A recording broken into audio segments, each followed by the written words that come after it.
15장 1절에서 10 사랑합니다. 네, 우리는 어제까지 누가복음 말씀을 이제 이 새벽에 받는 것을 다 마치고 이제 잠시 잠언의 말씀을 나누고자 합니다. 잠언의 말씀은 구조에 따라 구분이 됩니다. 1장부터 9장까지는 솔로몬이 이스라엘의 다음 세대들에게 이 가르침을 전하고자 기록하였고, 그래서 이 부분에 보시면 내 아들아, 내 자녀들아 라고 하는 표현이 많이 등장합니다. 그리고 10장부터 22장 16절까지는 삶에서 지켜야 할 여러 가지 것들이 구절과 경구 짧게 기록되어 있습니다. 그래서 오늘 우리가 읽은 본문도 1절부터 17절까지 읽었지만 각각 여러 가지 주제들이 나오고 있습니다. 그러나 이러한 내용 모두 한 구절 한 구절 모두가 하나님을 믿는 자로서 지켜야 하는 것이기 때문에 한 구절 한 구절을 집중해서 보아야 합니다. 특별히 오늘 본문에서 두드러지는 것은 언어 생활에 대한 것에 대해서 강조하고 있습니다. 사실 이미 잠언은 여러 번 이 언어 생활이 얼마나 중요한지, 우리 입을 다스리는 것이 얼마나 중요한지에 대해서 이미 다루어 왔습니다. 뿐만 아니라 신약에서도 예수님께서도 또 사도 야고보도 이 입술을 얼마나 다스리는 것이 중요한지에 대해서 말씀하고 강조해 왔죠.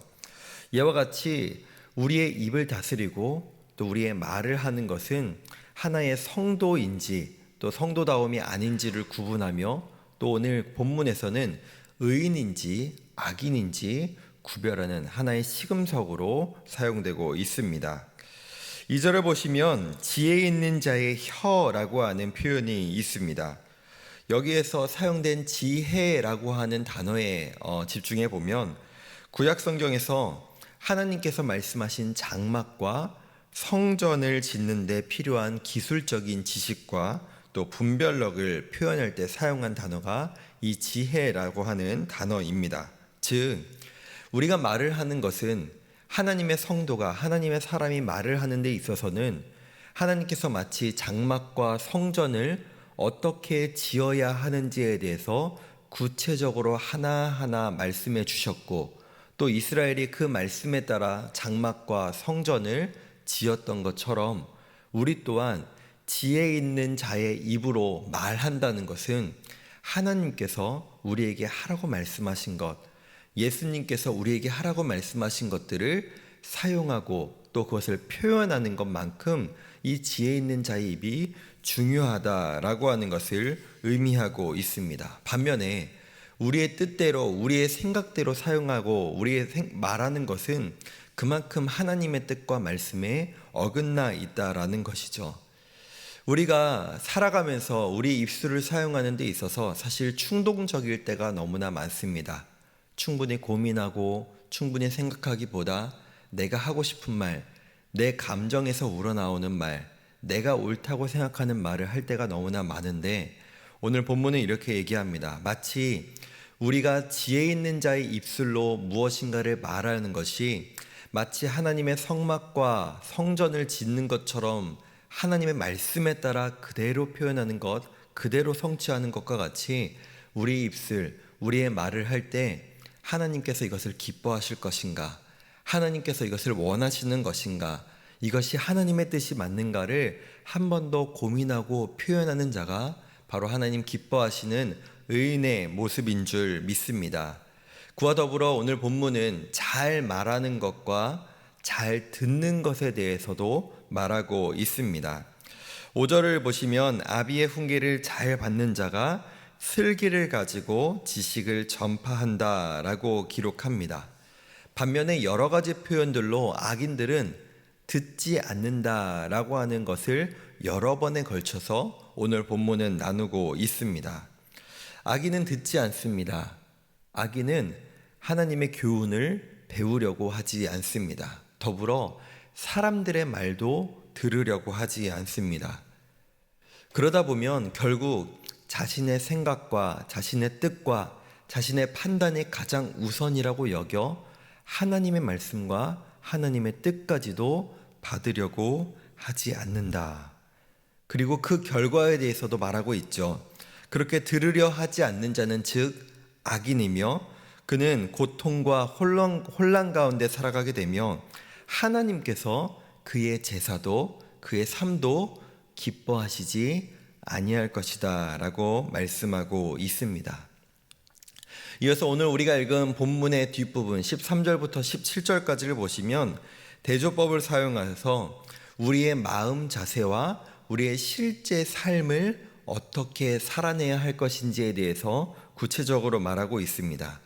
그 중에서도 15절 이후의 말씀을 살펴보면 15절에서 고난받는 자라고 하는 표현이 나옵니다.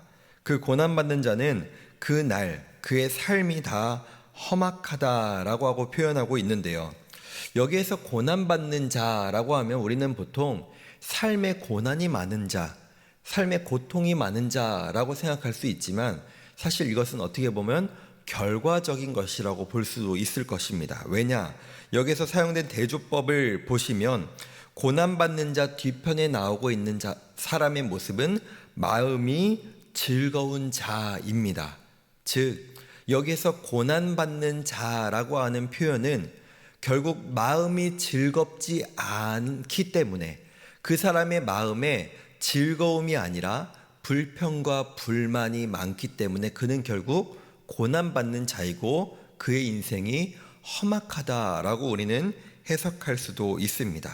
특별히 여기에서 험악하다라고 하는 단어는 그 삶이 어떤 가치도 없이 무의미하다라고 하는 것을 뜻합니다. 반면에 마음이 즐거운 자는 잔치를 합니다. 여기서 우리가 오해할 수 있는 것은 이 사람이 마음이 즐거운 이유는 또 잔치를 할 수 있는 것은 그 사람의 소유가 많고 그 사람이 누리는 것이 많기 때문에 마음이 즐겁고 잔치를 할 수 있을 거다라고 우리는 생각할 수 있습니다. 그러나 마지막 16절과 17절에 이어서 나오는 말씀을 보시면 그것이 아니라는 것을 우리는 또 볼 수가 있죠. 먼저 16절을 보시면 가산, 재산에 대해서 이야기하고 있습니다. 그리고 그것이 여호와를 경외하는 것과 대조하고 있죠. 또 17절을 보시면은 살찐 소, 고기를 먹는 것과 채소를 먹는 것을 대조하고 있습니다. 그렇게 본문은 이렇게 얘기합니다.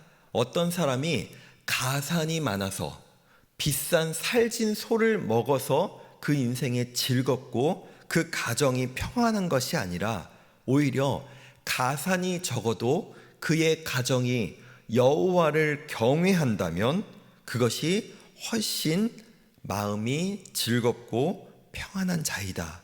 더불어 그의 가정이 비싼 살찐 소를 먹지 않고 채소를 먹더라도 서로 그 가정에 사랑한다면 그것이 미워하는 것보다 마음이 즐거운 자이다 라고 표현하고 있는 것입니다.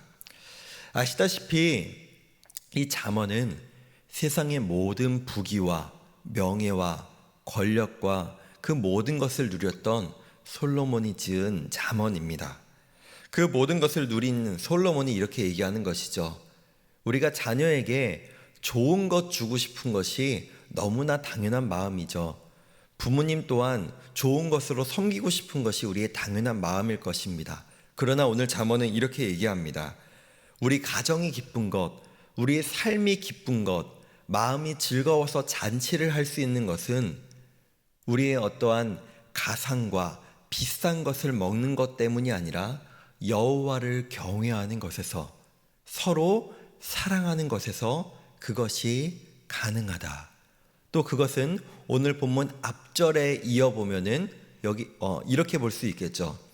우리가 하나님에 의해 하나님이 원하시는 말을 할 때 하나님의 말씀을 잘 듣고 그 교훈에 따라 살아갈 때 우리의 삶에 즐거움이 있다. 그리고 하나님께서는 그의 인생, 의인의 인생을 사랑하시고 기뻐하신다라고 우리는 결론을 내릴 수 있을 것입니다.